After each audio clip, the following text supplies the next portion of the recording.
بہت اچھا سوال ہے. آج کل جو دماغی بیماریاں ہیں نا بہت اسپیڈ کے ساتھ بڑھ رہی ہیں, بہت اسپیڈ کے ساتھ. دیکھو ایک اصول یاد رکھو کہ آپ اگر ہاتھوں سے وزن اٹھانا چھوڑ دیں تو ہاتھ کیا طاقتور ہو جائیں گے؟ بولو نا, کمزور ہو جائیں گے. آپ کیا میں انرجی سیو کر رہا ہوں, ہاتھ کی انرجی کیا کر رہا ہوں؟ سیو. وزن نہیں اٹھا رہا میں تو سیو ہوگی. آپ اگر ٹانگوں سے چلنا چھوڑ دو تو ٹانگیں مضبوط ہو جائیں گی کیا؟ بولنے پر گورنمنٹ نے پابندی لگائی ہے.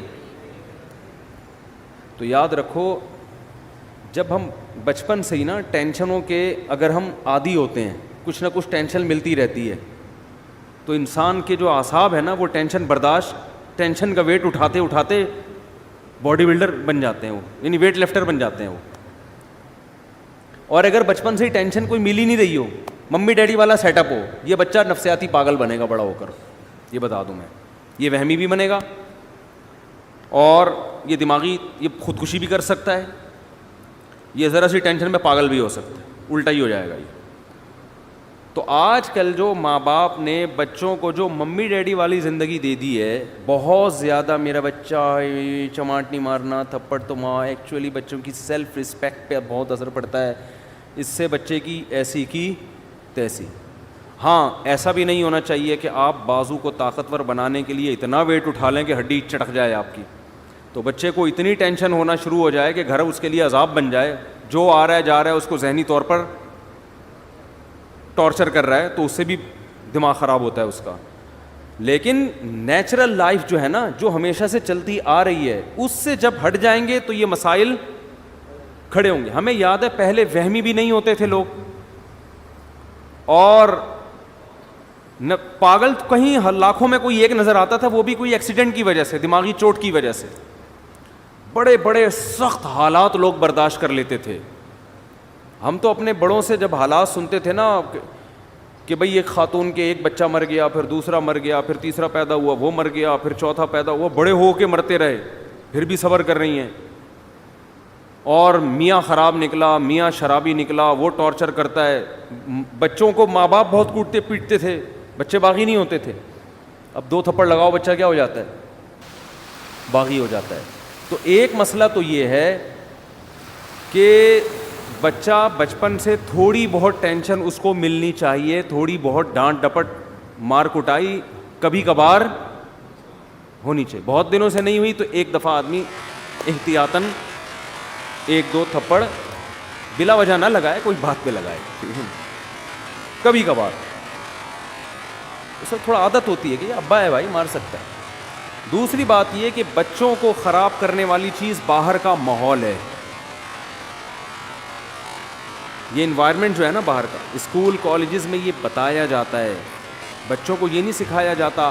جو لبرل ٹیچرز ہیں, آج کل تو لبرلزم پھیل رہا ہے نا, کہ بھائی ماں باپ اگر سختی بھی کریں برداشت کرو. الٹی پٹیاں پڑھائی جا رہی ہیں ان کو.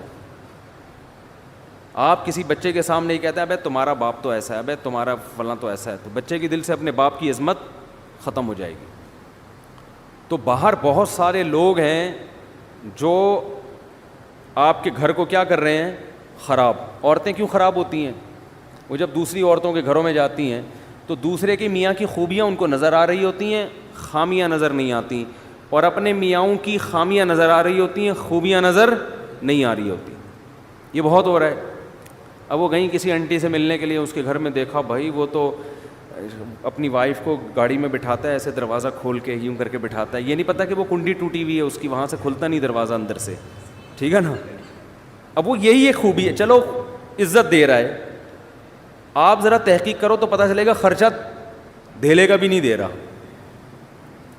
مجھے ایک ابھی پچھلے ہفتے ایک فیملی کا میٹر سامنے آیا کہ خاتون نے کسی نے بتایا کہ وہ شوہر اس خاتون کو بہت عزت دیتا ہے, بہت رسپیکٹ کرتا ہے اپنی وائف کو. دیکھیں ایک وہ شوہر ہے, اتنی رسپیکٹ, اتنی عزت, اور اتنی اس کے غم میں شریک ہوتا ہے, اس سے اپنی باتیں شیئر کرتا ہے. اور ایک ہمارے میاں ہیں, وہ خاتون بتا رہی ہیں مجھے, ایک ہمارے میاں ہیں. میں نے تحقیق کی, میں نے کہا مجھے پتہ چلا کہ وہ جو اتنی عزت دے رہے ہیں نا میاں, اس کی بیوی جاب کر رہی ہے, اپنا خرچہ اپنے بچوں کا خود اٹھا رہی ہے, میاں اپنا خرچہ الگ اٹھا رہے ہیں. اور یہ جو خاتون ہے نا جن کے میاں اتنی عزت نہیں دے رہے, یہ سارا خرچہ خود اٹھا رہے. میں نے کہا آپ کا میاں اس سے کروڑا گنا بہتر ہے. یہ انگریز والے اخلاق ہے تھینک یو کہنے والے, روکڑا خرچ کرنے کا ہے ہی نہیں. او بھائی تمہارے میاں نے تمہیں گھر دے دیا لے کے, تمہیں گیس بجلی کا, اب ایک تھینک یو رہ گیا اس کی زبان پہ, چھوڑ دو یار, اس میں کیا جا رہا ہے یار. ساری ذمہ داری تمہارے میاں نے تمہاری اور تمہارے بچوں کی اٹھائی ہوئی ہے. تو اب وہ اس طرح سے عزت نہیں دے رہا, دے تو بہت اچھی بات ہے, لیکن اس کی عزت دیکھ کے دھوکا مت کھاؤ. اس کو بولو کہ ایسا کر,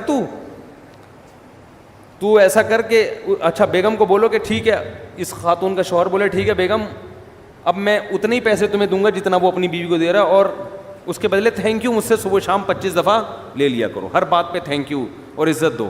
عورت تیار ہوگی, عورت کہے گی پیسے دے دیا کرو, بے شک اس سے پہلے 10 گالیاں اور اس کے بعد 20 گالیاں.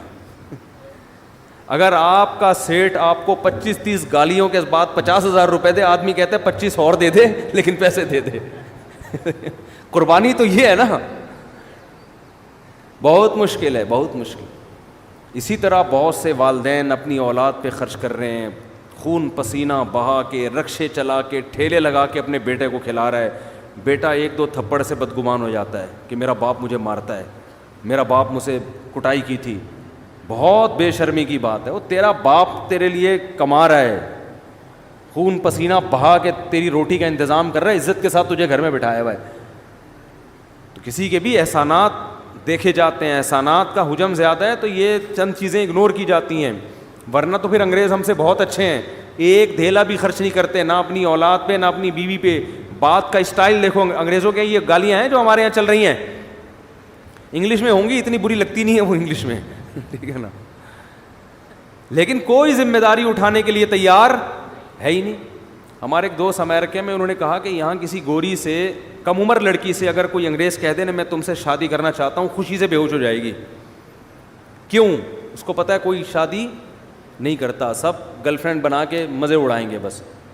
تو ذمہ داری تو ہمارے ہاں اٹھائی جاتی ہے, ہمارے ہاں مرد اپنے کندھوں پہ بچوں کا بوجھ بھی, بہنوں کا بوجھ بھی, ماں باپ کا بوجھ بھی, اور ایک بھائی اگر بے روزگار ہے اس کا بوجھ بھی, وہ بھی پان گٹکی کے پیسے بڑے بھائی سے لے رہا ہوتا ہے. سارے بوجھ اٹھا کے اگر 8-10 گالیاں روزانہ دے, اس کا حق بنتا ہے کہ گزرتے ہوئے ویسے ہی گالیاں پارسل کر کے جایا کرے.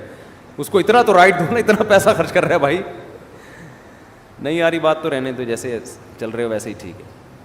تو یہ بھی بڑا مسئلہ ہے کہ آپ کی اولاد کو جو باہر لوگ ہیں وہ کیا کرتے ہیں, خراب. اس زمانے میں بچوں کو باہر دوستیاں لگانے مت دو, بگڑیں گے. ان کو صحیح راستہ دکھانے والے کم ہوتے ہیں, بگاڑنے والے مارکیٹ میں زیادہ ہوتے ہیں. تو ایک وجہ تو وہ ہے کہ ٹینشن آج کل لوگوں کے پاس ہے ہی نہیں نا. تو جب تھوڑی, آپ کو پتہ ہے سویڈن میں خودکشی کا ریشو سب سے زیادہ ہے, اور اس کی وجہ یہ ہے کہ سویڈن ٹینشن فری ملک ہے. حیرت کی بات ہے, جس ملک میں ٹینشن زیادہ, غربت زیادہ ہے نا, بے روزگاری, غربت, وہاں خودکشیوں کا ریشو کم ہے.